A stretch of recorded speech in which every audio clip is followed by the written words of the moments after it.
This very sad event took place in the middle of 2021. A young girl went on her first date with a boy to a movie theater, but this night ended in disaster. Even though the police figured out what happened quickly, many parts of it are still weird and shocking. In this video, we will tell you about the creepy story of a cinema date that ends the lives of Rylee Goodrich and Anthony Barajas. It all began in the summer of 2021, when Rylee Goodrich, a vibrant young woman from Corona, California, agreed to go on a first date to the movies with Anthony Barajas. Rylee was a cheerful and compassionate individual, adored by her friends and family.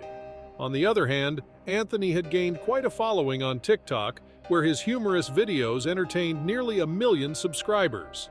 Little did they know that their innocent date would soon turn into a heart-wrenching tragedy. On the evening of July 26th, Rylee and Anthony decided to catch a late movie screening of The Forever Purge, a chilling choice given the horrific events that followed. When the film concluded, a theater worker discovered Rylee and Anthony seemingly unconscious. Closer inspection revealed a horrifying scene. Both were seriously injured. The medics pronounced Rylee dead on arrival, while Anthony, though critically wounded, was rushed to the hospital.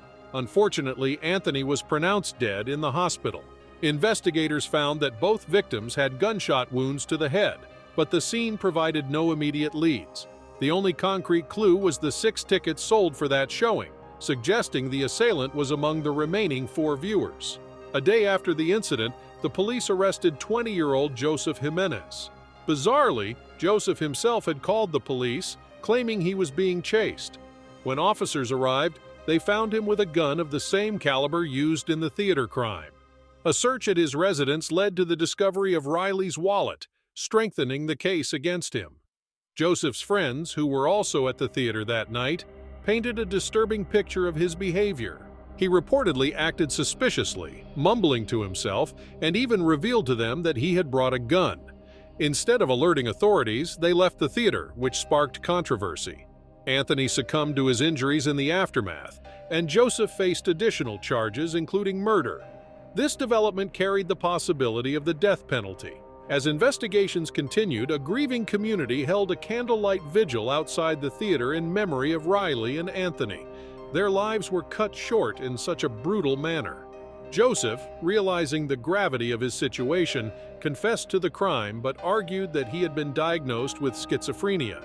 He claimed voices in his head ordered him to kill Rylee and Anthony, adding another layer of complexity to the case. His confession was met with skepticism, given the petty theft of Rylee's wallet and the strange sequence of events that followed the shooting. During the first court hearing, Joseph pleaded not guilty due to his alleged mental state, adding additional tension to an already high-stakes courtroom drama. Meanwhile, mental health experts were brought in to assess his condition, the results of which could significantly impact the trial's outcome.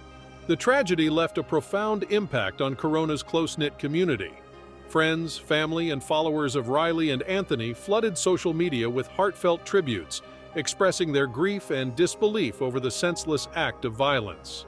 The tragic event sparked discussions about public safety and mental health awareness, bringing much-needed attention to these issues. On the first anniversary of the horrifying incident, a heart-rending memorial was held at the cinema, attended by hundreds of mourners. Rylee's volleyball team established a scholarship in her honor, and Anthony's TikTok account, still active, became a memorial page where fans continue to share their tributes. As for Joseph, he is currently awaiting trial. The prosecution argues that his confession and the theft of Rylee's wallet indicate premeditation, while the defense insists on his mental health instability. The case is yet to reach a conclusion, leaving a grieving community awaiting justice. In the wake of such a tragedy, the story of Rylee and Anthony is a stark reminder of the fragility of life. It emphasizes the need for increased attention to mental health issues and public safety measures.